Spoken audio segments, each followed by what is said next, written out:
Hello, I'm Doug Muzzio. This is City Talk. In 1847, the Free Academy, which became City College, opened the doors to higher education to the children of the working class and immigrants. For more than 155 years, CUNY, the City University of New York, has honored this mission, offering educational opportunities to the people of New York.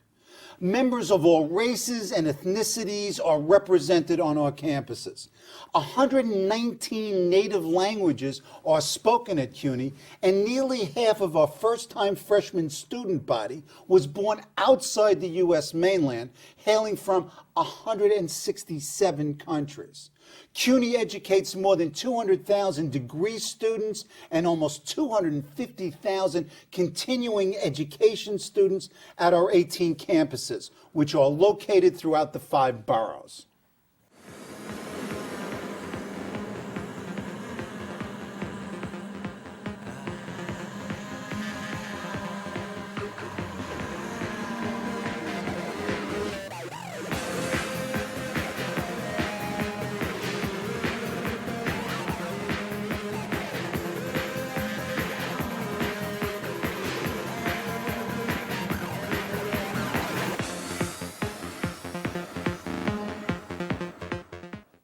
Representing this extraordinarily diverse student population in her capacity as chairman of the University Student Senate and member of the CUNY Board of Trustees is Lauren Fasano.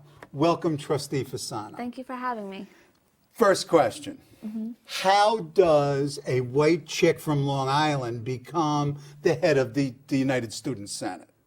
Well, I decided to come to City College because I had lived in Long Island my entire life, and I just wanted a change. My aunt used to bring me into the city once in a while, and I loved the museums, the Broadway shows, and when I was offered the opportunity to go to City College, I just could not turn it down. So here you are, you graduate from Bellport High School at age 16, and you want to come to the city to escape the burbs. You love it? I love it. And I have no regrets. I mean, it's just been a wonderful experience, and my faculty and the students I've met at City College have just provided me so much insight, and it's just been an amazing experience. Why not a private university or Stony Brook, part of the SUNY system? Why City College? Why CUNY? Well, I first started at NYU. I took a summer session there, and I loved it there. I loved the library, but it was just too expensive, and I really couldn't afford it. So, City College provided the opportunity for a free education and just, the culture that was in the city and the experience to meet new and different people. Okay. Do you travel in from the end of Long Island to the city every day? Yes. You really have to escape totally. Are you coming into the city? Yes, it takes 2 hours each way to get to City College. I do the same thing. Go ahead. And I take Long Island Railroad and then the subway. But I really think it's worth it. I mean, I have no regrets. You want to live in the city? Yes. As a trustee, can they do that for you? Unfortunately, no. Oh, okay. That's not part of the job description. Okay. Talk about the University Student Senate and what is USS's history at CUNY? Well, USS was founded by Vice Chancellor Hershenson when he was a student at Queens College.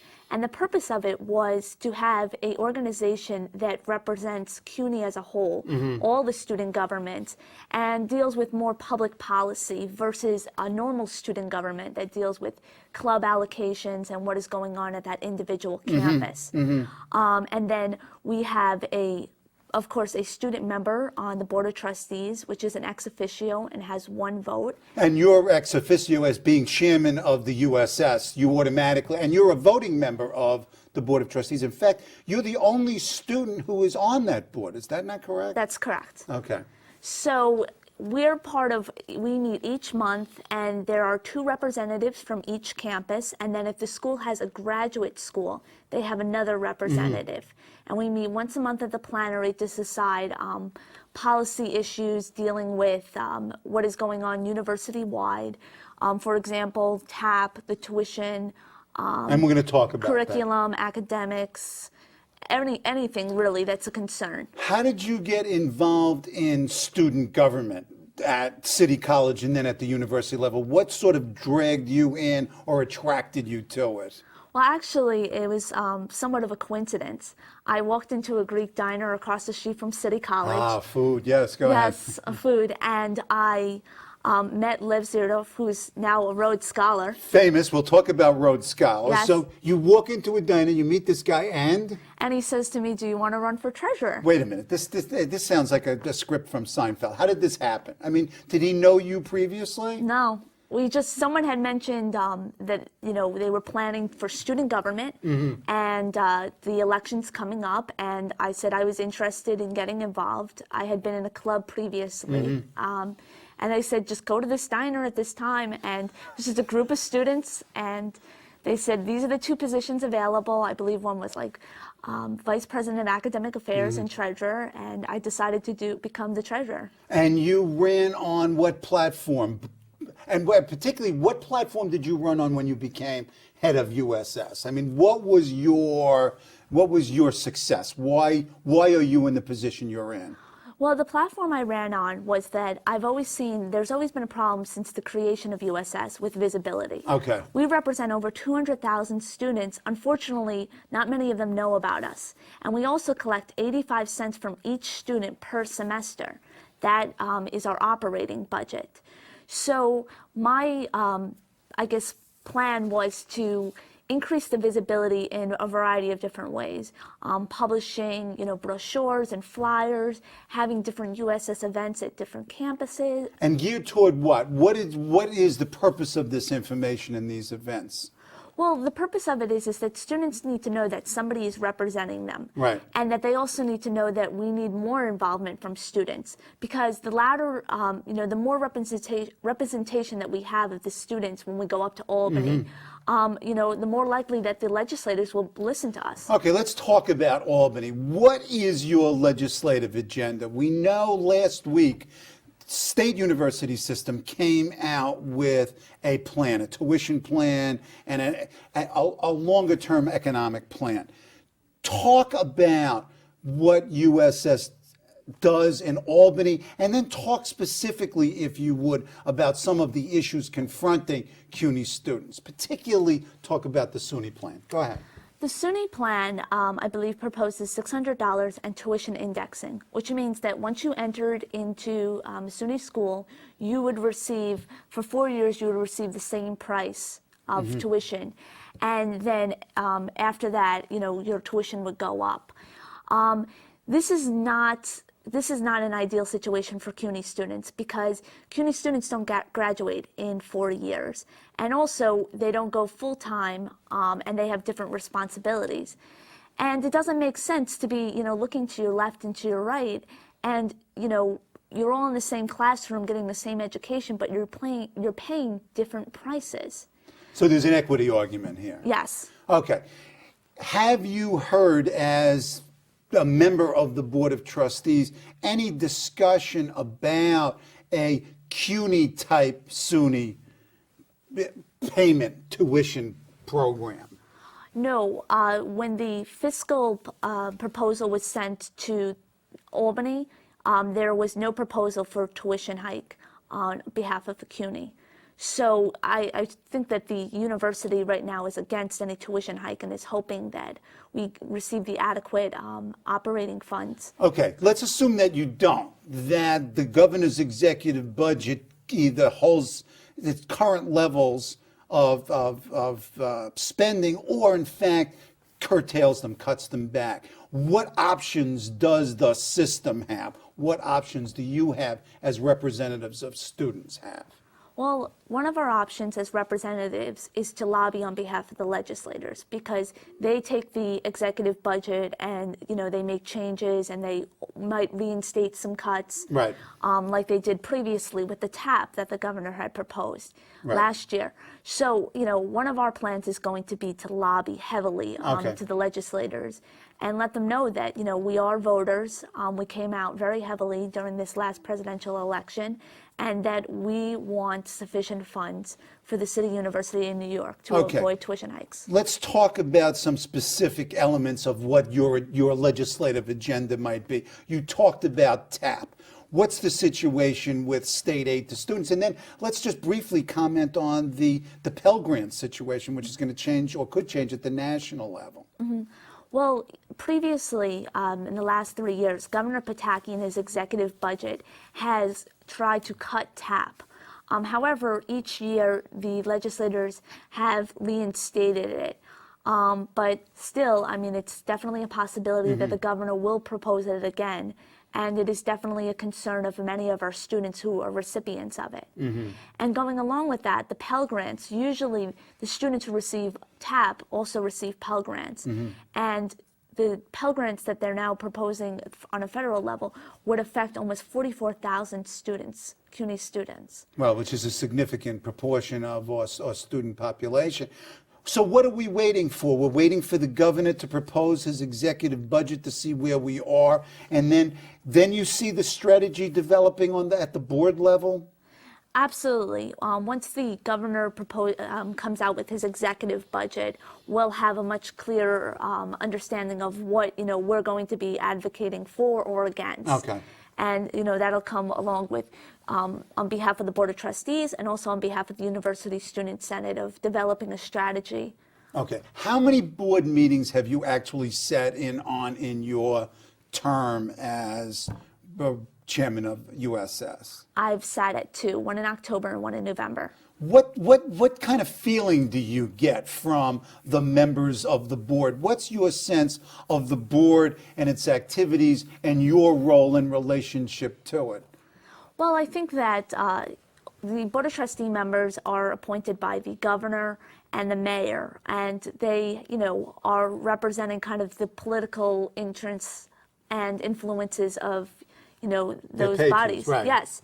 So, I mean, I think that they're very supportive of the students, but in the past, the last tuition hike, all of them voted in favor of a tuition hike.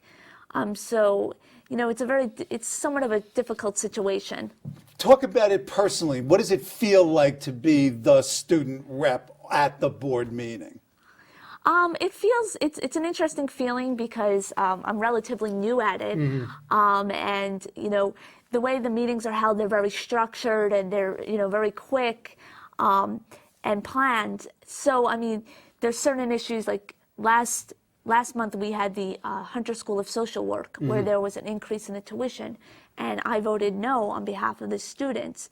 But usually You're the only no vote? Yes. Okay. Usually it's just unanimous approval. Still, I think that there should be more students on the board. I mean, students are now paying more for their education than they did before, and that they should have adequate representation. Okay. Now, are there, in addition to the student members on the board, just for our viewers, are there faculty members on the board? Yes, there's one representative of the University Faculty Senate, and that's Susan O'Malley. Now, what's the relationship between the faculty rep and the student rep? Do we have them kind of working together? What's the relationship? I believe there's definitely a strong relationship. I mean, the students are concerned about there's no contract right now for the faculty, and the faculty is concerned how there's a possible tuition hike and that funding for students might be cut. Okay. Now, have you had conversations with the various? I mean, I'm trying to get a sense of what the board is like. Are there conversations that go on among and between the board members, or is it very highly structured and essentially the meetings reflect, a consensus, and this is a ratification of the consensus? I think that there's more discussion among the trustees in the committee meetings that occur before anything on. The committee meetings meet to decide whether something's going to go on the agenda for the board meeting. And there's several different, what types of committees are there? And what representation do students have on these committees? Sure. There's 5 committees, and there's one student representative on each of them. There's one on student affairs. There's one on fiscal. There's one on academic affairs. There's one on faculty, staff, and administration. And the other one is... That doesn't matter. Yes. You remember. Now, how does the committee work? What do you get confronted? What in the last committee meeting that you were at? What was the nature of the discussion? How did it work? The last committee meeting that I was at all of them, but in particular, the Student Affairs Committee, we discussed a changing of some bylaws, and there's just interaction of the committee. The trustees will speak, frankly about what they think. And As do you, I presume. Yes, and also the student representative. Okay. And there's just a lot more interaction and opinion stated, and then it goes to a vote. And if it's approved, then it goes on to the Board of Trustees agenda. Right now, with mid-January, what do you see as your key tasks? Lay out your, trustees' top 4 or top 3. What, if you could make the decisions, what you would want? Well, obviously, one of our top priorities is to avoid a tuition hike. And, of course, to avoid any cut in financial assistance, including TAP or Pell Grants. And also, we used to have an Albany office, and it was reinstated last year. But now what we're trying to do is look for more permanent space and establish a program for USS interns, where interns would go up during the spring semester and they would work on behalf of USS for lobbying against, for higher education issues, and they would be paid an honorarium. So that's, those are some of our biggest Let me ask a question as a faculty member, because I can't help myself. What kind of support does the university give you folks in terms of your lobbying activities, whether it be in terms of funding or facilities or, in fact, training? How do you guys train to lobby?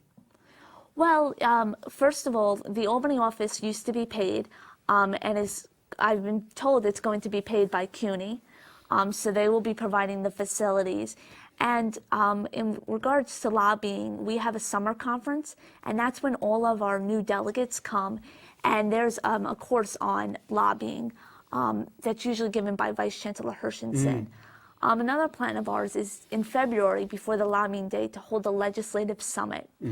And this would be to invite people, legislative speakers, and also people to train students about lobbying, so that when they go up to lobby, that they are very effective and, get their point across. Okay. Let's look the other way. Rather than looking to Albany or to City Hall, let's look at the campuses themselves. What's the sense out there of students regarding CUNY? I mean, certainly CUNY has gotten tremendous positive press in terms of a broad number of initiatives, from the 2 Rhodes Scholars, one of whom you alluded to earlier. What's the feeling on the campuses? Students, are very happy with the education that they're receiving at CUNY. However, there's some concerns, such as facilities. What are the gripes? Go ahead. What's the problems? A lot of the buildings are, old, and they're not up to date to provide, especially for science students, engineering students. Classrooms I know it would affect packed. you at City College particularly, but all of the units. Go ahead. I'm sorry. There's classrooms are packed, more space is needed, just things of that nature. And that has to do with the capital plan, which was submitted to, the state. What is in the capital plan? Are we going to see substantial physical improvement in both the senior colleges and in the community colleges? Yes, there's plans for those. It's more contingent on how much money does the state give us.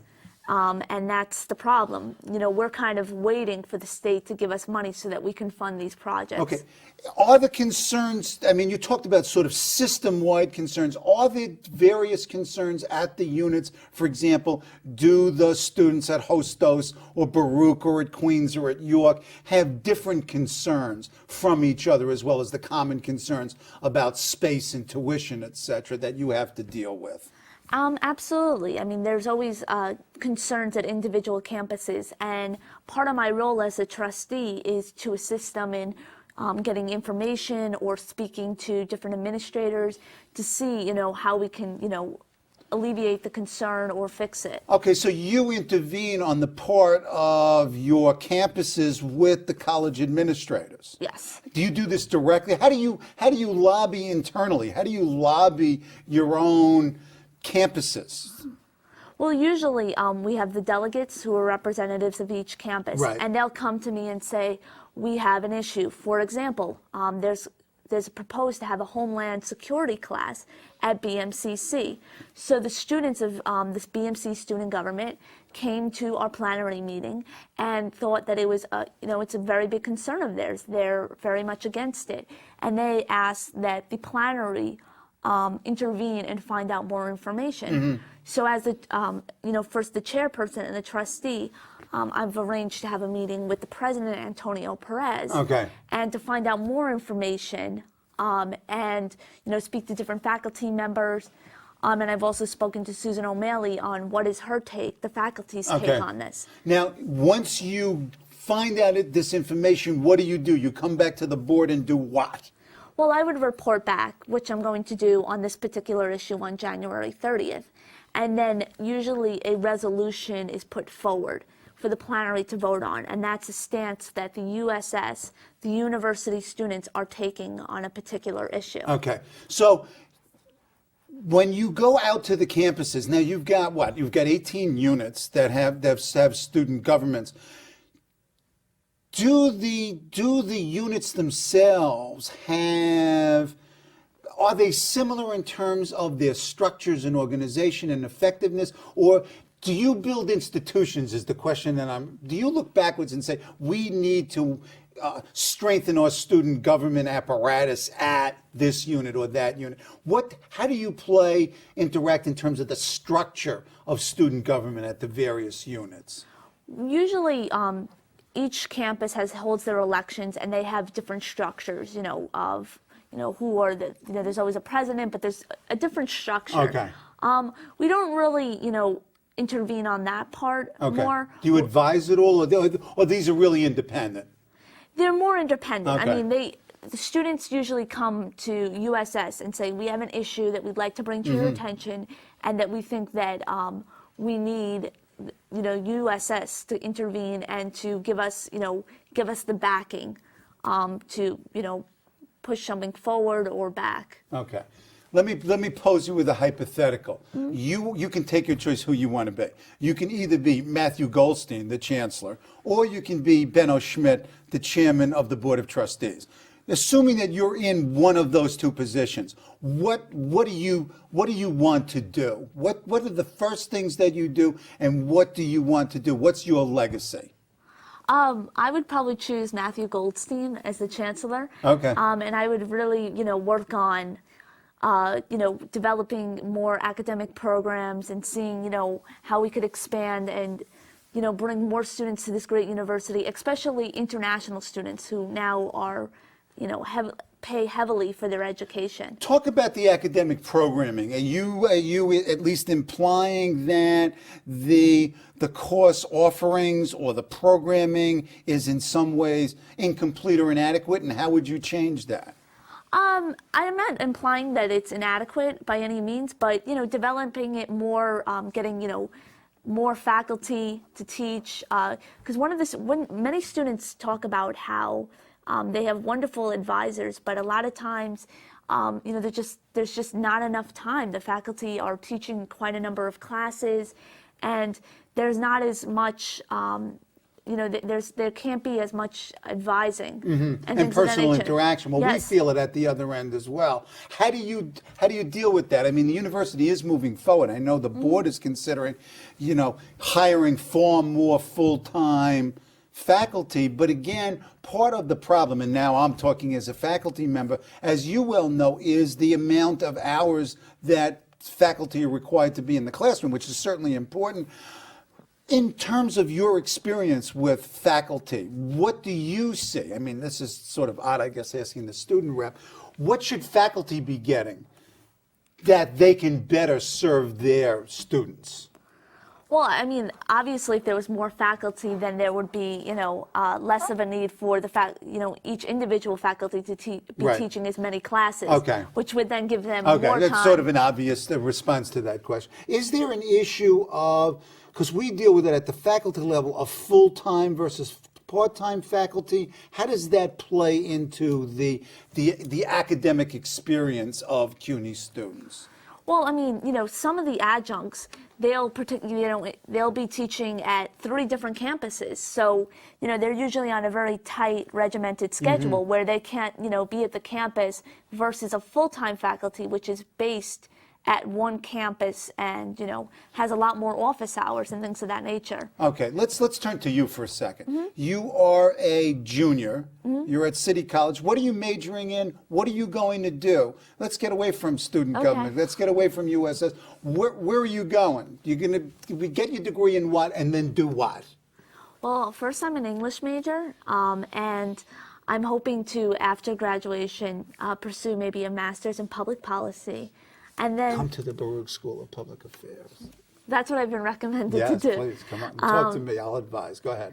And afterwards, I think that I'm not quite sure what I want to do, but I feel that having the Masters of Public Policy will open a lot of doors and really guide me into, what I want my career to be. Okay. Now, one last question. When does your term end as the head of USS and therefore ex officio, your membership on the board? It would end October 31st, 2005. So you have 10 more months or 9 more months to make your mark. How are we going to remember Laura Fasano as USS head? Well, hopefully to prevent these tuition hikes and, bring as many students as possible to the board meetings and to Albany and to City Hall to say that, we are involved in the process and that we do not want a tuition hike and that we should be made a priority. And that, the higher education funding should not continuously be cut. Okay.